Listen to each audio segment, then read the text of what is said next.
आज 14 तारीख है। हमारा देश विभाजित हो गया। शायर ने कहा था, ये दाग दाग उजाला, ये शब गजीदा शहर, ये वो शहर तो नहीं जिसका इंतजार। ये धब्बों से भरी हुई रोशनी, ये धब्बों से भरा हुआ दिन, और इस सुबह में रात की कालिमा छुपी हुई है। इस आज़ादी का तो इंतज़ार नहीं किया था हमने। ये वो आज़ादी तो नहीं जिसके लिए हमने खून बहाया था। ये विभाजन क्या है? अभूतपूर्व त्रासदी जिसने आगे की सदियों तक हमें एक अंतहीन पीड़ा में डाल दिया है। अंतहीन पीड़ा। महाजिर कौमी मूवमेंट के सरपरस्त का कहना है कि विभाजन इस शताब्दी की सबसे बड़ी ट्रेजेडी है। हमारा विभाजन सबसे बड़ी ट्रेजेडी है और सबसे बड़ी भूल है। पार्टीशन इज द बिगेस्ट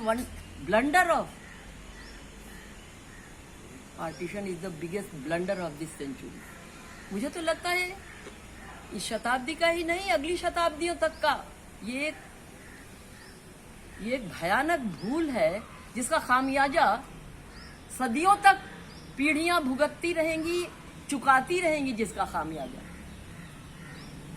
और ये सब हुआ क्यों? दो लोग जब प्यार से रह रहे थे, किसने इनके बीच फूट डाल दी? लोग कहते हैं अंग्रेजों ने डिवाइड एंड रूल की पॉलिसी अपनाकर उनमें फूट डाली।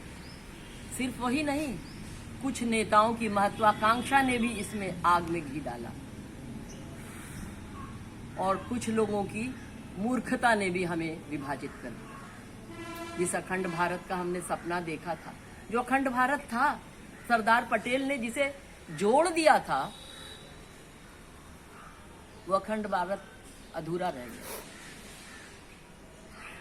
एक पुस्तक है, Pakistan birth and early days. वो हिंदी में भी है, पाकिस्तान के प्रारंभिक दिन। इसके लेखक हैं श्री प्रकाश, जो पाकिस्तान में भारत के पहले उच्चायुक्त थे और आजादी की लड़ाई के पुराने सेनानी थे। वो कहते हैं कि जब मैं पाकिस्तान गया, मुझे जब जवाहरलाल नेहरू ने ये कहा कि तुम्हें पाकिस्तान जाना है उच्चायुक्त बनके, तो मैं इस बात से परेशान हो गया। जिस विभाजन का हम दिलो जान से विरोध कर रहे थे, उसका प्रतीक बनके मैं वहां जाऊं। लेकिन अंततोगत्वा वो वहां गए, और जब वो कराची पहुंचे तो बोले मैं पुरानी स्मृतियों में डूब गया। यही तो कांग्रेस का अधिवेशन हुआ था, यही तो रावी के तट पर हमने कसम खाई थी आजादी की। ये विदेश हो गया। और जब वो प्रधानमंत्री लियाकत अली के पास गए और उन्हें अपना वो दिया परिचय पत्र, तो लियाकत अली इस वक्त पजामा के नाड़ा लटकता हुआ वो नीचे आगे बोले, अरे श्री प्रकाश ऊपर आ जाओ, ऊपर आ जाओ। ये दोनों सेंट्रल लेजिस्लेटिव असेंबली में एक साथ मेंबर थे, आजादी की लड़ाई में एक साथ रहे थे। ये सब लोग इतना बदल गए। इन सब लोगों ने इस देश के विभाजन को स्वीकार किया, मांगा। कुछ समझ में नहीं आता है कि जिन लोगों की हम जयंतियां मनाते हैं, जिन्हें हम पूजते हैं, वो लोग विभाजन के समय मौन क्यों रहे?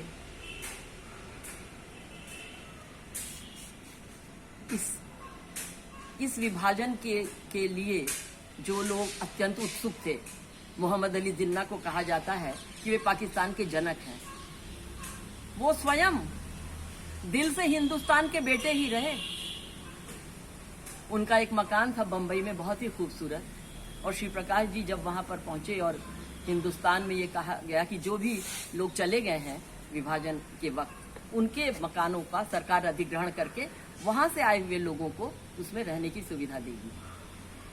शुरू में नेहरू जी ने और सरकारी महकमों ने जिन्ना जी के लिहाज में उस मकान के संबंध में कुछ नहीं किया।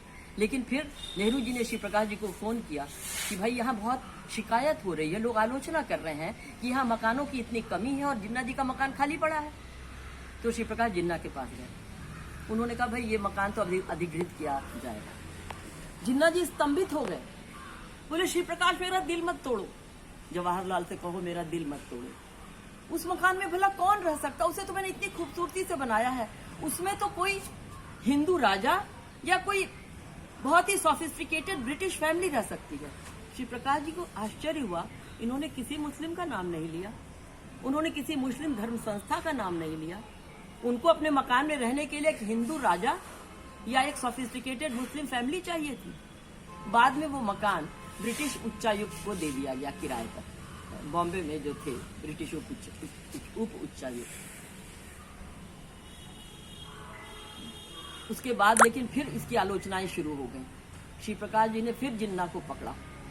जिन्ना ने कहा, अरे जवाहरलाल से कहो कि मैं उस मकान में वापस भी आऊंगा, मैं तो बॉम्बे वाला हूँ। श्री प्रकाश ने कहा, ये जो पाकिस्तान का जनक है ये बॉम्बे वाला है, इसकी जड़ें बंबई में हैं। और बाद में जब जिन्ना ने अपनी वसीयत की तो अपनी अधिकतर धन संपत्ति बॉम्बे की उन शिक्षण संस्थाओं को दी जहां वो पढ़े थे। अपनी बेटी नेविल वाडिया को भी उन्होंने काफी कुछ दिया और बंबई वाला मकान वो अपनी बहन फातिमा जिन्ना को दे दिया। मुझे समझ में नहीं आता है, पाकिस्तान का जनक हिंदुस्तान का बेटा था क्या?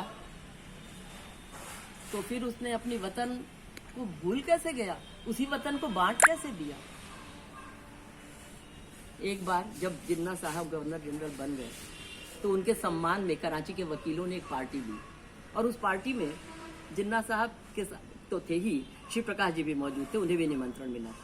तो जिन्ना साहब ने कहा कि अब चूंकि हिंदुस्तान और पाकिस्तान दो मुल्क बन गए हैं तो जो जहां है, चाहे वो हिंदू हो या मुसलमान, वो एक साथ रहें और अपने कौम की खिदमत करें और अपने कौम में एक साथ रहें।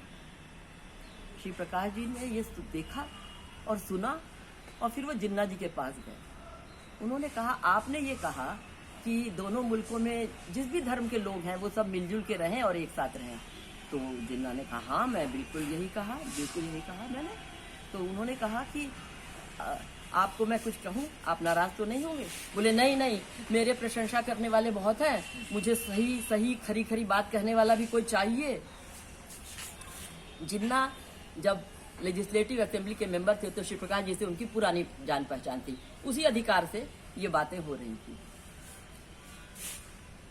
तो श्री प्रकाश जी ने कहा, यदि हिंदू और मुसलमान एक साथ रहें और आप भी ये चाहते हैं कि वो एक साथ रहें, तो फिर आपके द्विराष्ट्र सिद्धांत का क्या हुआ?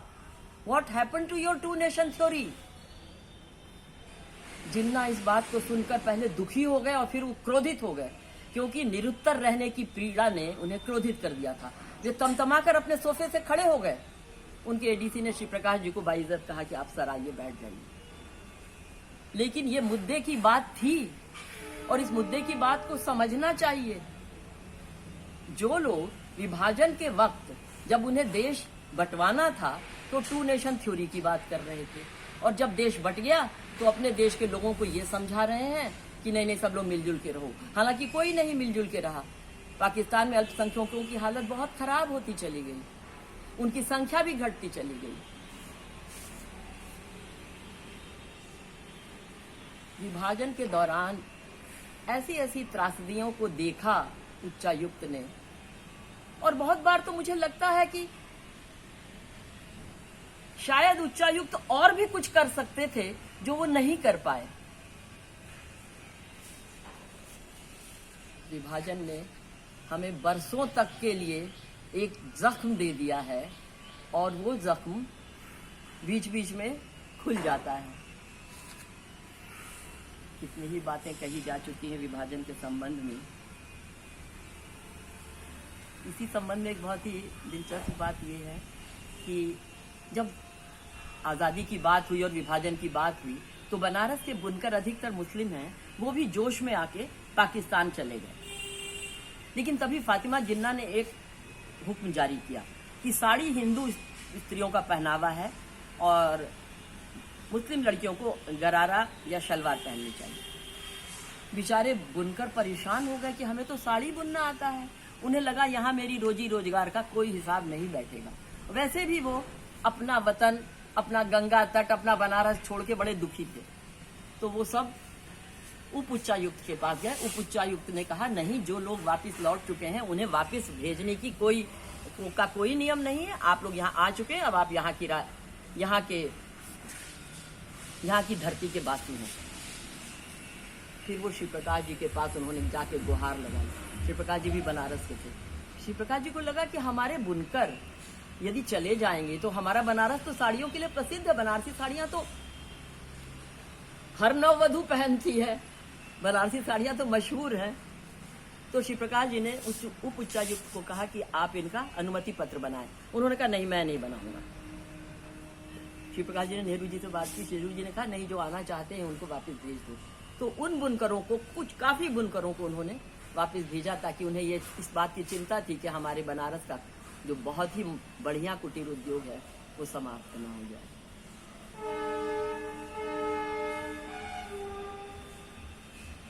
पाकिस्तान में रहते हुए, कराची में रहते हुए इतनी मिश्रित भावनाओं के साथ श्री प्रकाश थे। उनको समझ में नहीं आता था कि जब इतने ज्यादा गुथे हुए संस्कृति के सांझी विरासत हमने देखी है और हम उसको भोग रहे हैं, ये अचानक ये सारे ताने बाने कैसे टूट जाएंगे।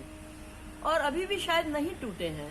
अभी भी सरहद के इस पार और उस पार दोनों जगह हिंदुस्तान बसता है, दोनों जगह हिंदुस्तान बसता है।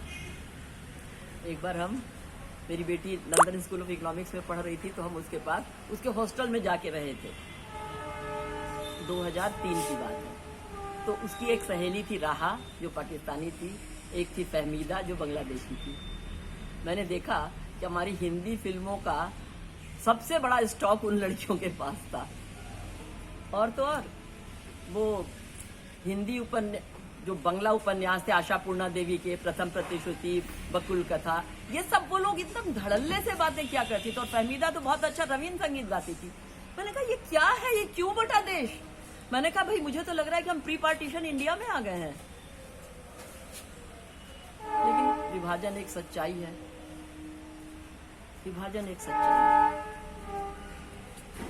हमारे कॉलेज में एक लड़की थी, मैं उसका नाम भूल गई हूँ, मान लीजिए हम उसका नाम, मुस्लिम लड़की थी, उसकी शादी पाकिस्तान में हुई। उसके बाद वो वापस आई। मैंने कहा कैसा लगा तुमको पाकिस्तान में। बोली दीदी हिंदुस्तान अच्छा। मैंने कहा क्यों, क्या हुआ। बोले वहां कहीं भी कोई घटना होती है ना तो उसका असर लाहौर में और कराची में होने लगता है, और हमारे हिंदुस्तान में तो इतनी ज्यादा लॉ एंड ऑर्डर सिचुएशन है। मैंने कहा तुमने तो जिन्ना की टू नेशन थ्योरी को ही फेल कर लिया है, पाकिस्तान बन गया, still you want to live back in India, कमाल है। उसने कहा दीदी यही लगता है, यही है हमारा घर, यही हम आना चाहते हैं, यही हमारी घर वापसी है। तो मैंने कहा ठीक है, ऐसा ही हो, ऐसा ही हो। आज के लिए इतना ही, कल फिर दोबारा हम लोग घर वापसी पर बातें करेंगे।